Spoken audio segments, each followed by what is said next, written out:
నిత్య పూజలివివు నేరిచినను ప్రత్యక్షమైనట్టి పరమాత్మునికి నిత్య పూజలివివో.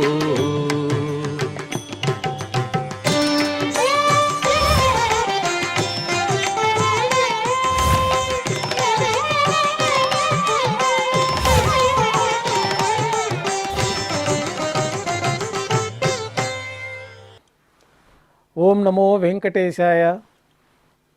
ఈరోజు శుక్రవారము, శ్రీ విశ్వావసునామ సంవత్సరము, దక్షిణాయనము, హేమంత ఋతువు, మార్గశిర మాసము, కృష్ణపక్షము, అమావాస్య తిథి, జ్యేష్ఠ నక్షత్రము, డిసెంబర్ 19, 2025.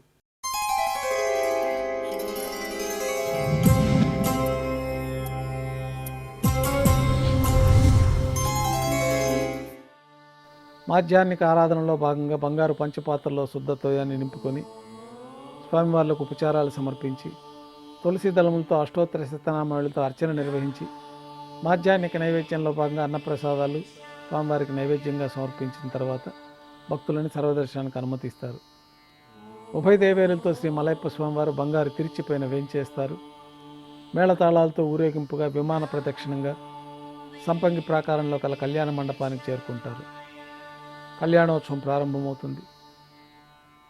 విశ్వక్షేణారాధన, పుణ్యాహవచనము, అంకురార్పణ, రక్షాబంధనము, అగ్నిప్రతిష్ఠ, స్వామివార్లకి అమ్మవార్లకి కళ్యాణోత్సవం సందర్భంగా నూతన పట్టు వస్త్రాల సమర్పణ, మహాసంకల్ప పఠనం, మాంగళ్యాల అభిషేకం, మాంగళ్యాల ఆరాధన పూర్తయిన తర్వాత స్వామివారి తరఫున మాంగళ్యాలను అమ్మవార్లకు సమర్పణ గావించి ఈ సందర్భంగా స్వామివారికి అమ్మవార్లకి కర్పూర నీరాజనాన్ని సమర్పించి విశేషమైన హోమాలతో పూర్ణాహుతి పూర్తయిన తర్వాత మాలా పరివర్తనం అనే కార్యక్రమాన్ని నిర్వహించి ఉభయ దేవేరులను శ్రీవారి చెంతకు చేర్చి అక్షతారోపణం అనే వైదిక కార్యక్రమాన్ని నిర్వహించిన తర్వాత శ్రీవారికి నైవేద్యం సమర్పించి తిరిగి కర్పూర నీరాజనంతో భక్తులని దర్శనానికి అనుమతిస్తారు.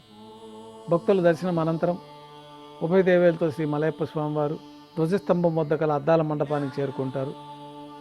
అక్కడ వేదపారాయణ నడుమ ఊంజల సేవ నిర్వహించుకొని ఉభయ దేవేలతో శ్రీ మలయప్ప స్వామివారు మేళతాళాలతో ఊరేగింపుగా ఆలయం వెలుపల కల వైభవోత్సవ మండపానికి చేరుకుంటారు. ఆర్జిత బ్రహ్మోత్సవంలో భాగంగా స్వర్ణ గరుడ వాహనం పైన శ్రీ మలయప్ప స్వామివారు వేంచేస్తారు. కర్పూర నీరాజన సమర్పణతోటి స్వర్ణ గరుడ వాహన సేవ పూర్తి అవుతుంది. హనుమంత వాహనం పైన శ్రీ మలయప్ప స్వామివారు వేంచేస్తారు. కర్పూర నీరాజన సమర్పణతోటి హనుమంత వాహన సేవ పూర్తి అవుతుంది. పెద్ద శేష వాహనం పైన శ్రీ మలయప్ప స్వామివారు వేంచేస్తారు. కర్పూర నీరాజన సమర్పణతోటి పెద్ద శేష వాహన సేవ పూర్తి అవుతుంది. బంగారు తిరిచిపోయిన శ్రీ మలయప్ప స్వామివారు వేంచేసిన తర్వాత ఉభయ దేవేరులతో శ్రీ మలయప్ప స్వామివారికి కర్పూర నీరాజన సమర్పణతోటి ఆర్జిత బ్రహ్మోత్సవం పూర్తి అవుతుంది.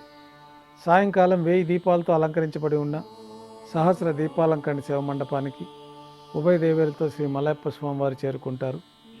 వేదం, గానం, నాదం నడుమ సహస్ర దీపాలంకరణ సేవ నిర్వహించి నక్షత్ర నీరాజనము, కర్పూర నీరాజన సమర్పణతోటి దీపాలంకరణ సేవ పూర్తి అవుతుంది.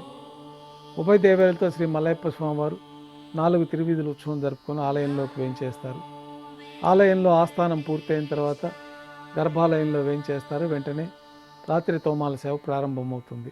ఉదయం సమర్పించిన పుష్పమాలికలన్నీ సళ్లింపు చేసుకొని గర్భాలయాన్ని శుద్ధి చేసుకొని బంగారు పంచపాత్రలో శుద్ధ తోయాన్ని నింపుకొని శ్రీ వైకానస భగవత్శాస్త్రోక్తమైన మంత్రాలతోటి శ్రీవారికి ఉత్సవమూర్తులకి ఉపచారాలు సమర్పించి కొత్త పుష్పమాలికలతోటి మూలమూర్తికి ఉత్సవమూర్తులకి అలంకరణ జరిపి చతుర్వేద మంత్రాలతో మంత్రపుష్పాన్ని సమర్పించి నక్షత్ర నీరాజనము, కర్పూర నీరాజనంతో రాత్రి తోమాల సేవ పూర్తి అవుతుంది. తులసి దళములతో అష్టోత్తర శతనామార్చన నిర్వహించిన తర్వాత రాత్రి నైవేద్యంలో భాగంగా అన్నప్రసాదాలు, దోశ శ్రీవారికి నైవేద్యంగా సమర్పించి తిరువీసన నైవేద్యం పూర్తయిన తర్వాత భక్తులని సర్వదర్శనానికి అనుమతిస్తారు. ఈ రోజు నుంచి అధ్యయనోత్సవాలు ప్రారంభమవుతాయి. ఈ అధ్యయనోత్సవాల సందర్భంగా ఉభయ దేవేలతో శ్రీ మలయప్ప స్వామివారు రంగమండపంలో శేషవాహనం పైన వేంచేస్తారు. మరొక తిరిచిపైన సర్వసైన్యాధ్యక్షులైన విశ్వక్సేనుల వారు, భాష్యకారులు వారు వేంచేస్తారు. శ్రీవారికి విశేషణ ఆరాధన పూర్తయిన తర్వాత ప్రబంధ పారాయణం నిర్వహించడం జరుగుతుంది. అనంతరం స్థాన బహుమానపూర్వకంగా ఆస్థానాన్ని నిర్వహించి కర్పూర నీరాజనంతో అధ్యయనోత్సవం పూర్తి అవుతుంది.